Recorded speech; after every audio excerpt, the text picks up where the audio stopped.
what it do? It's me. It's that wrestling dude. Joined here with the mysterious guest, Adam Isaac. Go ahead, Adam. Say what up to the people. Hello. Hello. How you guys doing? It's terrifying. It's terrifying. Back as you see, down at the bottom, joined here by the brute Ray Elliott and King of the Southeast, Yuni Vice and Violence, fellas. Welcome. What's going on? Thanks for having us. Absolutely, Adam. You don't show him no love. What? Yeah. Wow. It gets a little you guys, confused how you doing? sometimes. What was that? Hey guys, how you doing? Good. Doing good. All right, so tell the folks how'd you two link up. Let me hear origin story, you two. Yeah, origin story. It feels like we told it a couple times, but for those who I never heard it. Yeah, exactly. we actually met at a tryout at the WWNTC. It was an open tryout, and if you'd ever been there, you would know you have the upstairs area, and then the actual to get into the ring area was downstairs. Didn't know that, so I'm up there waiting, not sure where to go or anything. And then this moron walks in and literally looks at me and just goes, "Are you here for wrestling?" I was like, "Yeah." He's like, "Okay, me too." And then we just kind of blindly walked in together. And throughout the whole tryout and everything, we stuck together because it was it's a terrifying experience. And we actually knew someone now because we just met. Yeah. So we kind of stuck with each other the whole time. And then out of that 8-person tryout, we're the only 2 people who came back. We signed up same day. We started training the same day. We actually got our photo with our coach Francisco Chiazzo together as a tag team, even though we weren't a tag team, which is kind of it felt like fate because he took single photos with us. He goes, "Let me get one with both of you," and he'd never really done that with like groups before. So it was kind of cool that we have that photo of us together signing all the way back at the beginning. It was like fate dictated us to be a tag team. Do you guys ask for each other's number right away? Because I know when you get older, it's kind of weird to be like, "Hey, dude, can I get your number so we can talk later?" Well, here's the thing with me and Ray. I knew him since I was, a little kid. Okay. That was the second time of us meeting, because there was a distance that we stopped being friends. But I knew Ray since I was a kid, and Ray was even there when I lost my virginity. No. Oh wow. No. Yeah. That's a good friend, man. Yeah, it was an amazing time and experience. So did they give you pointers during it? Did they do commentary or? Yeah, the whole thing. Don't encourage this. He was telling me what to do, and me and Kathy, Oh God. She's the best. She is the best. Yeah. Yeah, man. So that's how me and Ray met. None of that's true. Honestly, in his brain, it's probably true because I don't know how time works in that.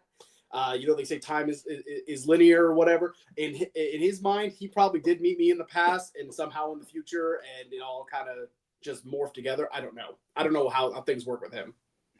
I was gonna say because I hope my wife's not listening, but I'm pretty sure my buddy was in the room the first time I banged a chick. Well, so I wasn't that surprised. I was like, "Oh, cool! Someone else has done this besides me." Yeah, no. I have actually been in the room with some people having a little too much fun on New Year's Eve, and okay. After they went out for their smoke break, me and another buddy just kind of looked at each other and went, "Are you awake?" He goes, "Yep." And I was like, "Me too." That was really awkward. So I have. It wasn't him, but I have done that, unfortunately. All right. Not to diverge real quick. Mero Pro's on Instagram asking you what's your favorite company you worked for and why is it Mero Pro? I mean, we've done quite a few. My favorite has been WCW. Yes, nice. We go way back. Yeah, we were the world heavyweight tag team champions of the world. No. Ray, that was an amazing time together. Sure, but the 90s were crazy. Yeah, they were. I could have sworn I saw you in the LWO too. Yeah. I'm sure. Yeah, I'm gonna go with the safe answer and say they're all my favorite. There you go. So, you can't. It's like you picking a favorite kid. You can't do that. Yeah. So who put you guys together as a tag team? Did you guys do it on your own and say, "Hey, let's try this out," or someone said you two should really go at it as a tag team? A little bit of both. We, like I said, we met each other that first day, and we kind of joked. Once we did get to know each other, we started hanging out outside of like actual training and everything, we started talking about like, hey, maybe we become a tag team. You know, it'd be kind of cool. And when we were doing, you know, we're running practice matches and training, for whatever reason, our coach never put us on the same team. It was always, it always would be Yuni and Dennis Fence, who he was in WWN for a short time. They would typically be a team, and then I would actually be teaming with Giovanni Flores of El Armeria, and we would do that, and just, you know, and then we switched a couple times. Like I was with Dennis Fence, he was with Gio, and just like nothing really gelled that well. It just like it wasn't like a personalities thing. It was more just styles. Like it just kind of clashed a little bit, and so, you know, one day we were getting ready to do another tag team practice match, and we went to our coach and we're like, hey, would it be okay if me and Yuni team? And I think we hooked him the very beginning. We had Yuni put on a headband and do his best Karate Kid impression, and you just heard that famous Francisco Chiazzo cackle in the back of the room. And I think at that moment he knew, like, I was like, okay, these guys have something. And like we sat down afterwards and discussed, like, you know, the dynamic of it and how he's a moron and I'm more straight laced and serious. So it works as like a yin and yang type situation. And so that was kind of it was kind of like we had the idea, and once we showed what we could do together, it was greenlit. And Frank actually was the one who went to Sean Davis, who was booking Proving Ground at the time, and said like, hey, I think these guys would work well as a tag team and you should try it out. And so it was a little bit of both. It was us understanding our own dynamic really well, and then once he saw it, he really pushed for it. Did you guys talk to each other about kind of what to do before that first time? Was it just out there and y'all just that chemistry you guys had together, just winged it and it worked? I mean, we talked about what we were gonna do, but the chemistry was natural. Yeah. You know, I say it a lot. It's not a gimmick. Like he really does annoy the piss out of me sometimes, and just being a moron, and I have to just deal with it. And so that kind of comes through in the ring a lot. So yeah, I mean, you know, we talked about like ideas and stuff, but most of what we do out there is just kind of us being us. All right. We got the daddy hunter Ashley. She said Uni's not a moron. He's just a little soft in the head, but then again, with that hard body, it's okay. That's all you. Yeah, I'm not touching that one. No comment. All right, keep it on moving. What was you guys were vice violence always, or did you have something before that? Like, well, I want to hear some of the names that were tossed around before you came out settled that. I really think that was the first and only one. Guess. First and only. Yeah, well, because we knew that, you know, it took a while for you to figure out what you wanted to go by. I remember for a while, it was just Yuni, and they spelled it. So they spelled it the way it's spelled, the Yuni, but for whatever reason, the commentary team kept calling him Uni. And so then we kind of like went with the idea of like spelling it UNI, and you had this whole like welcome to the universe and all this cool stuff. And it just, you know, it wasn't taking off the way we thought it would. So we started playing with ideas, and I think you were the one that came up with Univice. And so we liked, you know, that he's from Miami. It was a cool vibe and everything. And so when we started talking about tag teaming, I'm a sucker for alliteration. And so Vice. And I was like, well, I need, you know, to be like Vice and Brute doesn't make sense. And I was like, well, if I'm the more aggressive, the more serious, violence, Vice and Violence, it works perfectly.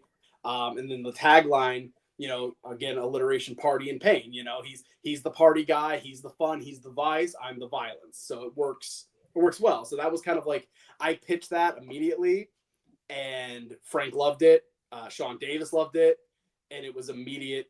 You know, like I think the alliteration really did kind of draw them in, but I was like, it sums up in our Uni. Shut up, TJ. It sums up in our like name just in by itself. It's fine. He's not actually here. He's not here. Calm down. He's not actually here. But yeah, you know, the name sums up exactly what we are in a nutshell. It's perfect. I don't like that little ginger shit. Right? Yeah, that guy. Daddy Hunter Ashley wants to know what y'all dream match. Dream match. Yeah. We've had a couple off the bucket list already. We want to work with Better Together, and we've done that a few times now. A big one was the Gifted, which we did in Mero Pro. Thanks to Ashley, made that happen. But yeah, I mean, I don't know. Do you have any off the top of your head? Yeah, you want to work me? Yeah, you. All right, we've dabbled a little bit in just wrestling. We shut up, TJ. I want to do something else with the cheese again. We did a little bit at Hope for the Holidays, and in that is another dream matchup. We had one Emerald Emperor Simon Says get involved in that, and I would love to do something proper, whether it be a tag match, a singles match. Yeah, I think that right now that's the big one. I want to do something with Simon. Yeah, I think that's all. Yeah, the cheese, Simon, like something like that. We've done a lot with people that we've wanted, and right now there's not a lot of tag teams we either haven't worked, or if there are ones that we haven't worked that we may not necessarily know about them. So, but yeah, I mean, I'm open to anything. Well, I want to fight that the homeless guy from Circle K. The one that was screaming at the sun. Yeah, man, that guy was crazy. Yeah, he pops up like, oh shit. Oh yeah, no, that's a legit thing. It was after a WWN show. We pulled into the Circle K right down the road, grabbed some snacks, grabbed drinks, whatever, and there was a homeless guy just shouting at the sun, just to the point I thought he was yelling at us because we were parked directly in front of him, and he's just like, yeah, he was. And I'm like, oh, is he yelling at the sun? What is going on? He was tweaked out. Yes, he's on in South Florida. That's them bath salts. Yeah. That You mentioned alliteration earlier. What is it with pro wrestling and alliteration? Why does it go so well together?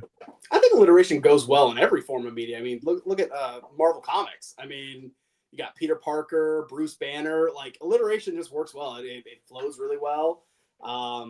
Plus, you get the cool, like, you know, our initials are V and V. Like, it works really well. So, what's your guys' finisher together? well, we have two that we use. The Sucker Jerk of Nope. Doom. That's one of them. I vetoed that. No. So we have a tandem move. It's a double spine buster that we do. Does not have a name yet. We've been playing with names, but every time we try to come up with a name, he always suggests something like Circle Jerk of Doom, and then I get frustrated and we get off track, and then we never come up with a name. Yeah, or the Taint of Gold. Nope. Gold, right? And then we have another one, how we actually won the Proving Ground Tag Team Championships. I have a move called the Last Call, which is it's very similar. It's Wade Barrett's Wasteland. Mm-hmm. Hit him with that, and then he has a corkscrew. Like, I don't even know what it is. It's like an up and over elbow drop that we're still coming up with a good name for that. But basically, he runs at the corner, does an up and over, twists midair, hits an elbow drop. So we have a good combination of something we do together. The circle one is legit. No, that's not. Yeah, it's not legit. I was about to say that he does the whole flip and everything. That sounds like a circle jerk. That sounds like an awesome name. We thought about calling it, because he's the party guy. We're still trying to come up with. I want to come up with some like elaborate, crazy, ridiculous name, but then the abbreviation is LSD. Oh, and that way, I want the commentary team to have to say Yuni Vice just dropped LSD. But I want it to be like the levitating super drop, and like it's like this crazy name, and then it's like or LSD. LSD. I like that. Daddy Hunter actually said Univice versus you at Mero Pro in September. I'll do it. We get a nice match. It gives Eddie Guerrero, Rey Mysterio, WrestleMania vibes. What was WrestleMania 19, I believe, when they were tag champs, or it might have been 20. Either way, yeah, we get a nice friendly competition. Well, yeah, you know you lose, but it's okay. Okay, I'll punch you in the face. What's you guys been your favorite moment together? I mean, we won the AMP Duo Championships our very first night at AMP. That was a huge highlight. Winning the Proving Ground Tag Team titles, that was something that we wanted to do. since doing Proving Ground, that was our first show we ever did. That was our home promotion. That's where we were trained. So that was a huge moment. We got to work. Well, you tell me your bucket list, Adam, because I know what it is. To get involved getting teabagged by a certain celebrity. Yeah, that's it. Yeah, you want to explain that? No, go explain it. Go. Yeah. Go So we worked with Martin Kleba. If you don't know who that is, he's the midget from Little person. All right. He's a little person. Yeah, all right. That is the least offensive thing you've ever said. All right. He's a little person. All right. Yeah, he was he was in Pirates of the Caribbean. Pirates of the Caribbean. Yeah. Let's see. That was on Yuni's bucket list forever. So that and yeah, we might have that's the guy who teabagged me. It's true. Yeah, he teabagged me. Yep. Where was that at? That was at Local Pro. Local Pro, okay. That was recent, right? A couple months ago. Yeah, it was like was it February, March, something like that. Yeah, it wasn't that long ago. So that was fun. That was really fun. And then maybe we have some surprises coming up they're going to be pretty cool. Coming up at AMP on May 31st. We so we're gonna do the third member? I mean, kind of, sort of. It's not an official third member, but we might have something in the works. Yeah. When you got teabagged, did it feel like normal size, or were they smaller size? Like were you like shocked? Like, damn, those are bigger than I thought. Look, it was a mouthful. Unfortunately. He's packing, man. He's packing. What can I say, man? I was not involved in that, so I wouldn't know. You skipped that one. Me and him, we have a little war going on, but next time I see him, I'm gonna. You can teabag him. I'm gonna teabag him. You didn't even let the crouch down either. Are we gonna introduce her? No, you can tell him about the third member that I vetoed. Yeah, we're not doing that. We're having a third member of Vice and Violence. Her name is Amber. And she's a sex doll, all right? Okay. And not only she's a sex doll, she's AI generated, man. And bro, look at this. For like $4,000, you can even do a buy now, pay later type of deal. Man, nice, affirm it. Third member, baby. Third member of Vice and Violence. And we get to charge her? Like, what? What color hair? Brunette, man. Brunette. There you go. Brunette. Double D's, man. It was... I don't know if you can see, but I'm questioning all of my life choices right now. That sounds like a solid third. Yeah. Listen, it's not like USB-C to USB-C, right? Like it's perfect. You could charge with the same charger as from your phone. Like it's amazing. And she's AI generated. And if she's talking too much and nagging, you can just turn her off. It's perfect, right? It's perfect. You guys mentioned tag team titles. Did I see that your boy TJ Brady stole them from you guys? Yes, he did. So yeah, let's put that out there. When you see him online talking about defending the AMP Duo Championships, you can't defend something you never won. There was no match. There was no referee. There was an attack from behind, and they stole those titles. And now they're just taking them all over and saying they're the AMP Duo champions. That's not how that works. We are still currently the AMP Duo champions. Going on June 21st, it'll be a full 365 days. So we are well within the 300-day mark as AMP Duo champions. And come May 31st, we have put a bounty on TJ and Gio, and if Damien wants to get involved with them, then he's on the hit list too. But we put a bounty on them. Whoever can get those titles back and bring them to the rightful owners, we'll collect that bounty. And if no one else is able to do it, we're going to be there. So we'll just do it ourselves. Yeah, because May 31st, return of AMP Pro Wrestling in Spring Hill, Florida. Ray, you're going one-on-one with him, right? Yeah. Where'd that beef come from? Because he was on a pod when I had him on. He was talking a lot of shit about you. Yeah, I mean, I'm gonna keep it real. TJ's an asshole. That's where it came from. Okay. There was a point in time where we were friends. We used to make towns together. We would go to training. It was great. And then one day he decided he wanted to be a wrestler. He wanted to shred the stripes and all that. Attacked my boy from behind on a week that I wasn't there, by the way, at Proving Ground. Had to wait for that moment. And then just has made it his mission to make our lives hell, and he keeps bringing in random cronies to help him, and then he soon drops them. Like, I've talked about it. Like, he brought in Gio to attack us, and then he brought in Solomon, and now Solomon's kicked to the curb. He brought in Envy Green, she's gone, and now he's got Damian over with him, and suddenly I don't see Gio as much. So it's like, for anyone involved with TJ, be careful, because if he sees a shiny new toy, he's going to kick your ass to the curb. That's all, Udi. You're actually facing Gio on that same show, right? Hey, me and Drew have a long history, baby. A long history. Where'd you guys become? Beef from the TC. Yeah. Okay. We were training, and he I already know where this is going. So we had this drill once, right? And he wasn't paying attention at all. All right. He was supposed to do one thing, and he does another. And the other thing was kick me straight in the damn balls, like full force. Still don't know how he got full to that. force. Yeah. So since that day, me and him, we've been beefing. We working a tag match. His partner had Yuni in an arm bar, tags Gio in and goes, hit him. And Gio just kicked him square in the dick. Still don't know how he's in an arm bar, arm wrench, ready to go, and he decides, I'm going to kick him in the dick. That rivalry's been going ever since that moment. You got to get your payback on at the AM show. Actually, Your match. idea. You should hit him in the dick. No. That's the easy route. That's the easy route. That's the easy route. Yeah. Like, I'm waiting for my boys to get older so I can punch them both in the dicks, because they hit Yeah. me when they're younger, and I'm like, I got a receipt coming for you when you're old enough. My kid, especially when he was a lot younger, would grab my beard with both hands and then headbutt me in the face. And I can't even be mad because I'm so proud. That's exactly what I would do. I saw you guys rode up to Georgia in the same car as TJ Brady. How'd that go? Because I would have been jumping out the window like within the first 10 minutes of that ride. Yeah, we thought about it.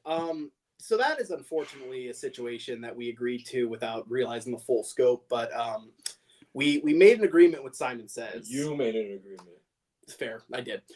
I made an agreement with Simon Says that for the love of Simon, for the love of Frank, when it comes to Georgia, since, the circle of disrespect, Simon Says and Francisco Chiazzo ran Georgia, Alabama, all that area so heavily for so many years, that when we were in those areas, that we would set aside our differences and set aside our anger and animosity, and we would join forces under one brand known as the Says Syndicate.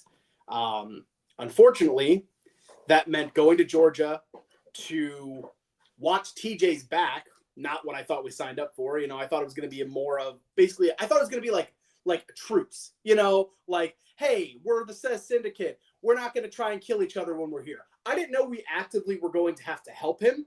So that was a little more than I bargained for. We did use the Says Accords loopholes to our advantage. It does say once we're back in the state of Florida that it's on site basically, like all bets are off. So we did make him ride in the trunk until we crossed over into Georgia. And then once we got back into Florida after that night, we did kick him out of the car. I don't know how he got home. We just left him. Because once we're in Florida, it's back to business as usual. So we had been using that loophole a little bit to our advantage.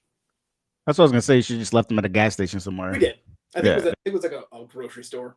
There you go. That wasn't open, which is even better because the gas station could have had called for help. I don't think he had his phone. I'm pretty sure his bag was still in the car. So I don't know how he got home. He probably hitchhiked, and I don't want to know what he did to pay the guy. So Turned into a lot lizard. Yeah. What is it about Francisco Chiazzo that everyone has so much love for him still? Because everyone that's ever been trained by him, they all have that, like, he was like a second father, or fatherly figure to me. I'm gonna let you take that one because you have a special relationship. It's hard to talk about it. He was close. Yeah, I'm gonna skip that. Yeah. All right. For now. But yeah. For me, I think it was, not only his love of wrestling, but like he had a genuine interest in everyone he trained. He genuinely wanted to see everybody that came through the TC succeed, and he would have a hand in everything. Like I said, like with Vice and Violence, like when we pitched the idea to him, he sat down with us and helped us come up with ideas. helped us come up with like new moves to do that fit the team. Like, it wasn't just like, I'm going to teach you how to bump and then good luck. It was, I want to invest in you and invest in your future. And yeah, I mean, that's took it from like, that's more than a coach. That's a mentor. That's the difference to me between a coach and a mentor. Is a coach is like, I'm going to teach you how to do it, and then good luck. A mentor is, I'm going to teach you how to do it, but then I'm going to continue once you're doing it to help you improve and help you become the best at it. For me, that's that. All I ever wanted from Frank was his respect, and I'd love to make him pop. That was my favorite thing. If I could make him laugh in anything we did, like anything we do with Vice and Violence, half the ideas that we're coming up with, I'm like, Frank would love that. He would laugh so huge at that. And so those are the two things that I always wanted the most. But yeah, I mean, that to me, I think that's what it is it went beyond the ring. It was, I have a genuine interest in you as a person and your growth as a wrestler and as a human being. Yeah, that's I want to say lucky because you hear so many horror stories of when people come in and like the coaches and trainers are such spiteful, assholes that just get in their head and steer them down the wrong path. So to have someone like that, that's in your corner like that, was just fucking amazing. Yeah. Let's see, this Monday, WWN Proving Ground. You guys are in a 4-corner elimination match for the Proving Ground tag titles. Miami Boys, Chris Malachi, Puma Johnson, Better Together, and the champs, the guy who can't get away from, TJ Brady and Damon Gemini. You guys ready for that? David Gemini, aka Geo Light. Also, they split the state in half. Yeah, one takes the south, the other one takes the north. Apparently, I don't know what's going on with them. Yeah, I mean, this is been a long time coming. We've been trying to get those titles back for 52 days now.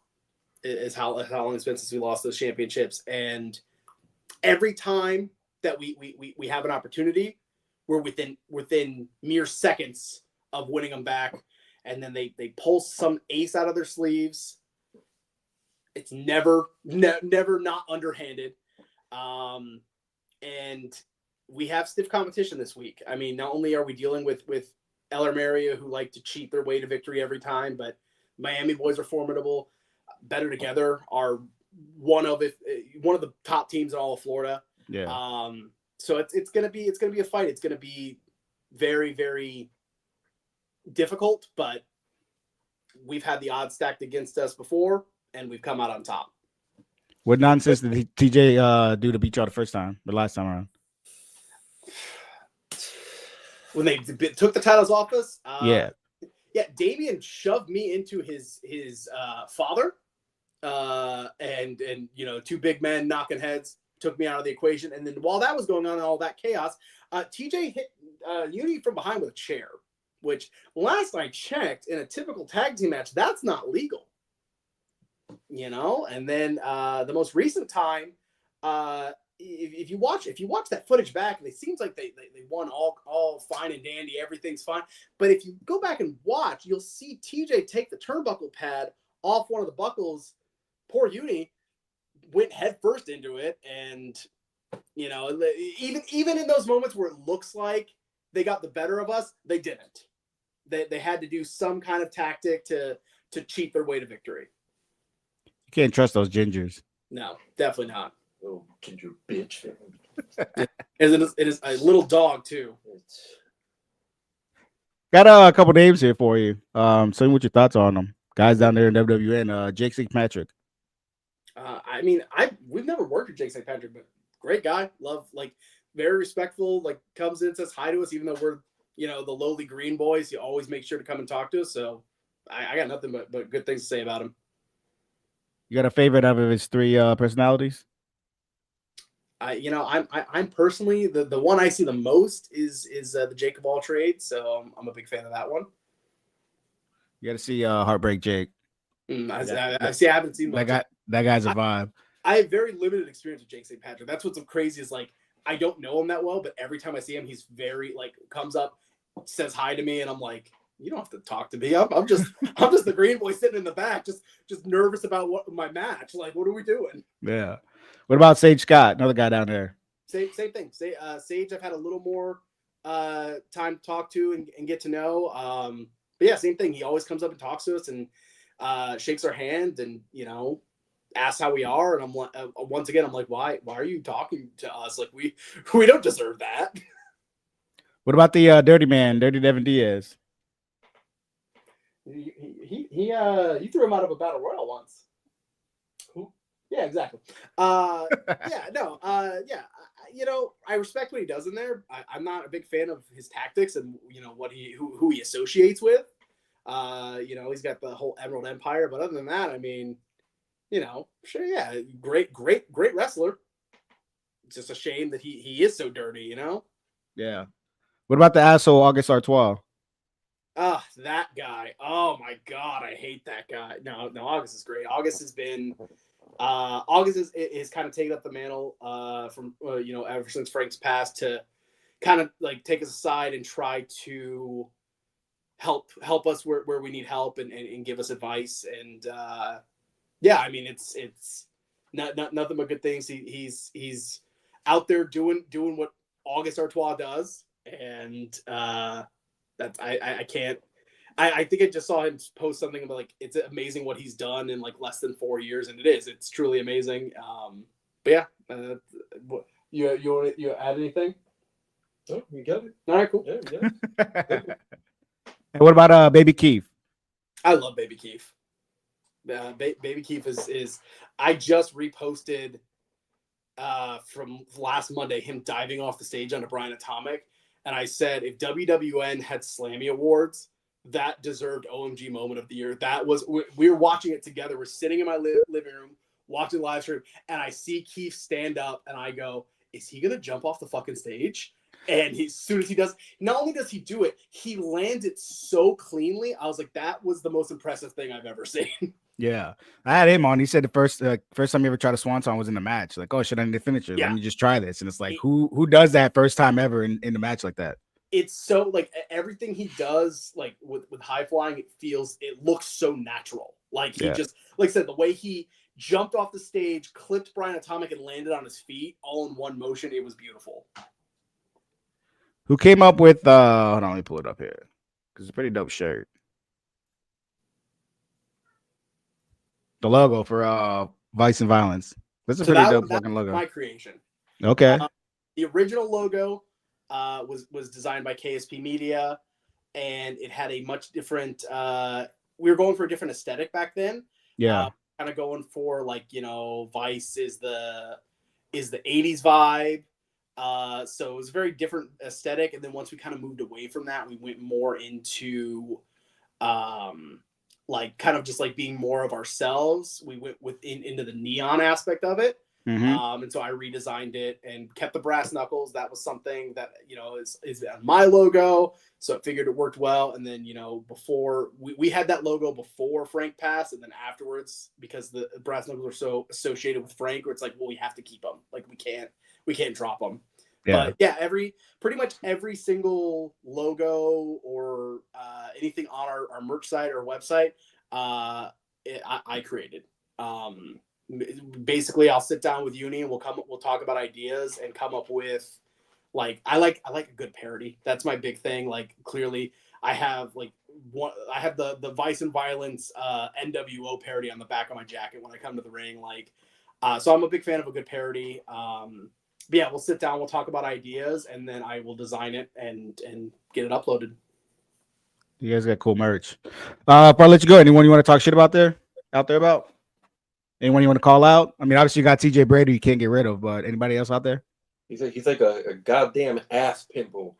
Just doesn't go away. Like it's in that spot that just annoys you every time you sit down. That's TJ. He's just an ass pimple. Yeah. No, I that's a very fair comparison. Yeah.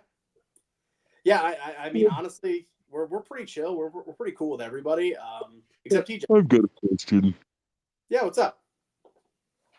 If Vice and Violence were to start dating, who would be the boyfriend and who would be the girlfriend? That's a beautiful question. Was that Adam? I think that's a beautiful question. You know what, baby? Ow. I'm gonna, yeah. That's mine, baby. That's mine. All mine. Yeah. I refuse to even entertain that question. That was a beautiful question, man. Beautiful question. Go ahead and let the people know where they can find you at. Yeah, we're on every platform's the same. Uni or at Univice305 at Brute Ray Elliott.